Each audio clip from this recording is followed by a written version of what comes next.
You're listening to the ASOTU CON Sessions by Effective live from ASOTU CON 2024. Boom. Hello. Hello. My name's Danny Zaslavsky. I'm here on the ASOTU CON podcast stage in collaboration with Effective. Sitting across from me is Erikka Tiffani Wells, GM of Walzer. Thank you for being here. Absolutely excited to be here. Okay. I got to be in the audience on a panel that you were on, and I absolutely love your perspective. So we're going to get right into it. So how many years have you been with Walzer? 2. What were you doing before that? I was in the car business. I started in the car business in 2004. So I've done everything from sales manager, BDC manager, internet director, finance, and then recently GM for the last 9 months. Okay.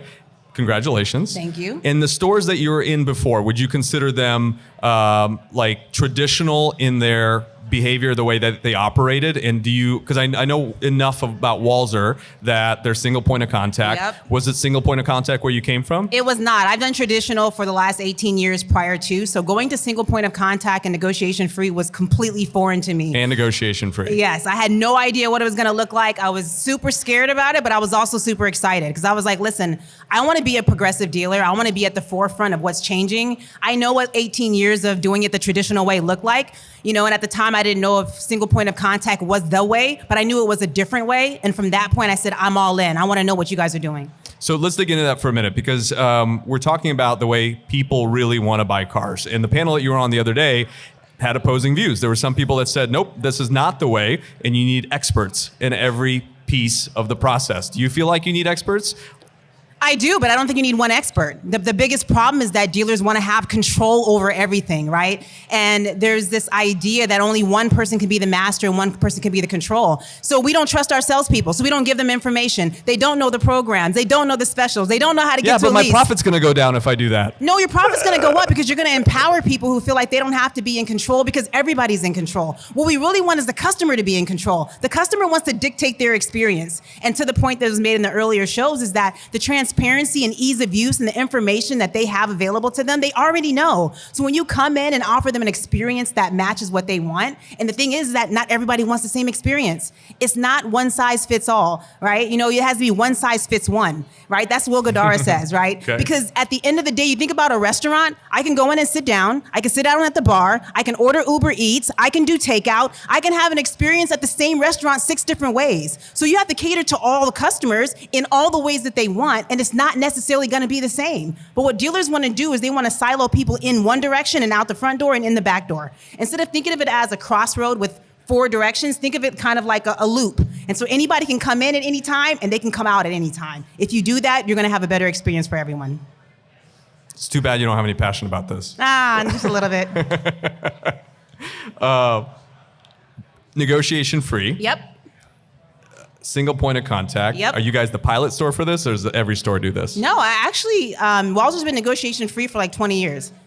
So I love it. I mean, I used to fight every day at my job with customers. That was my job, is to go in and arm wrestle, right? As a salesperson, as a sales manager, we arm wrestle all day. When you take that part out, right? And it doesn't mean that we don't change the price. We just don't change the price right then for the customer. We price our cars. We don't price the customers. So we're looking at the market data on new and used cars just like everybody else, based on age, based on color, based on trim, based on market day supply, what sells the fastest. So we're constantly looking at the pricing, but we're looking at going into a volume more so we can sell volume, sell more cars at the right price, and just take price off the table. Now we can talk about your trade and getting you in and out as fast as possible versus negotiating over $200 or $300, right? And 95% of the time, we never lose a customer over price because the customer enjoys the experience. Okay. And you're cutting out a day of the week? Yes. Walzer just went to a 4-day work week. I love it. Whoa. What does that mean? 4-day work? You mean you're open 4 days a week? Yeah, right. Yeah. No, we're open 6 days a week. We're closed on Sunday, but salespeople only work 4 days out the week. So they work 4 bells, but then they're off 52 extra days a year. So and how long have you guys been doing that? 3 months. How's it going? It's going amazing. You got less split deals. We have those split shifts where you have an early day and you get off early. And so what inevitably happens is that salespeople restrict the process of when they're going to sell a car based on when they're going to be there. You have less split deals? Well, yeah, because think about it like this. So the salesperson that used to leave at 4 o'clock because it's their early day doesn't want to do anything after 4 o'clock. Now they're there from the moment they take the lead to when the lead comes in for the appointment. And so now on their days off, those extra day that they get, they actually don't mind coming in because they have 2 days off back to back. So like, yeah, you know what? I don't mind. I'm going to come in for a couple hours, sell that customer, and then get out of here. Versus before, you had a bunch of splits because I'm leaving, this is my day off, or I get off early on that day. All that goes away.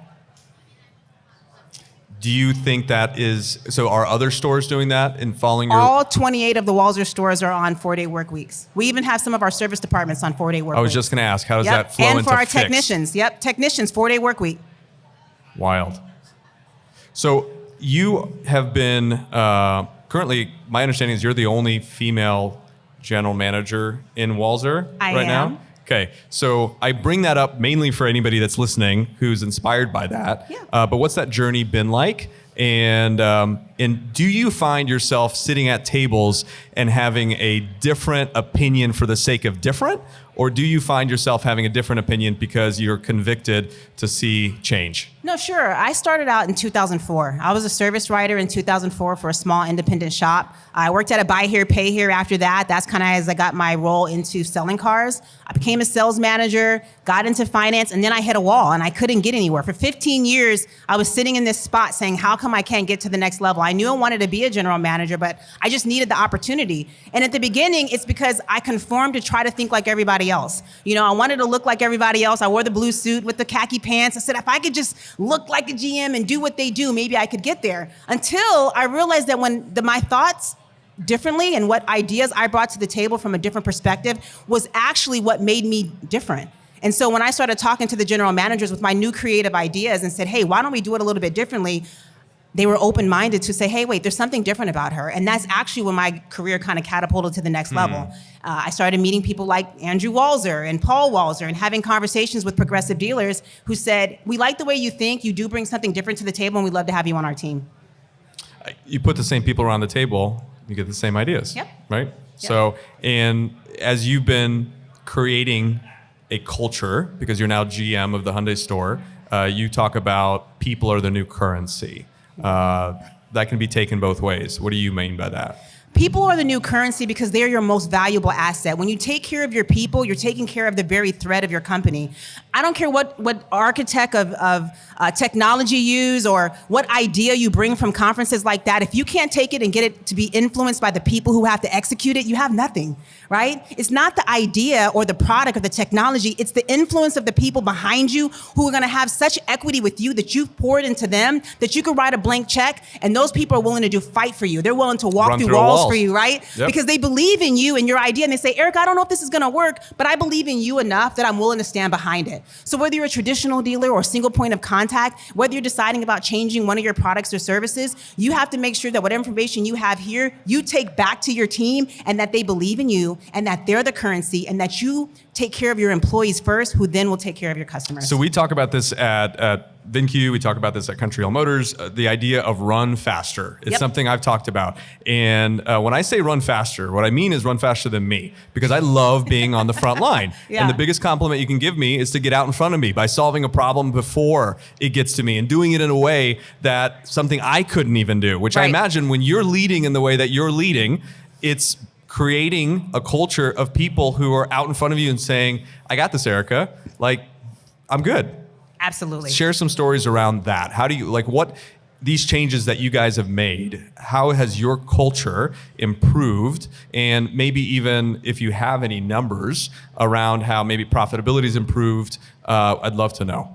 Yeah, I mean, the culture improves because people enjoy coming to work. Right? And when you open up the ideas and say, hey, we're going to do something different, but I want your opinion about that. We have steering committees for everything. And we end up having people from the front desk coordinator to the lot technician. Everybody has a voice because everybody's affected by any changes that you make. We have surveys that go out about our managers. How well are you managing your team? What does your team think about you? So that we have the CSI that you would normally have. We want to make sure that our employees like being at work and that our dealership group knows what the sentiments of our employees are. Only then can you look at profitability from a point of view where you can say, our culture is right, our employees are right. We're taking care of our customers first, but we're also taking care of our employees who take care of our customers. That's amazing. So what's next for you? Like as you think about how you want to improve your store, Sure. Where do you want to take it? Well, right now I'm 9 months in as a general manager. I am at the very beginning. So this is an education for me, right? Being a sales manager for so long in one position, I felt like I had kind of maxed out. And now I'm learning everything from the very bottom. So I feel like I'm at -6, right? Like I'm starting at the very bottom. I have a lot to learn. I don't want to re-innovate anything. Walzer is a great organization. They have a lot of good things. But all I want to do is bring my passion, my open-mindedness, and the culture that I love, which is around people, bring that to the table and take this industry to the next level and keep bringing people with me. And obviously showing up to places like this and then sharing it, rising tide. Absolutely. Yeah, that's awesome. Well, Erikka, thank you very much. Can we give her a round of applause? Thank you for listening to this ASOTU CON session by Effective. If you want more content like this, you can check out our other podcasts. We have a daily show called The Automotive Troublemaker, Monday through Friday. Here on podcasts, also live streamed on YouTube and LinkedIn and Facebook. We also have a long-form podcast called Auto Collabs. And if you just want to go a little deeper into this community, you should sign up for our regular email. We put our heart and soul into it. You can get it for free by going to asotu.com. We'll see you next time.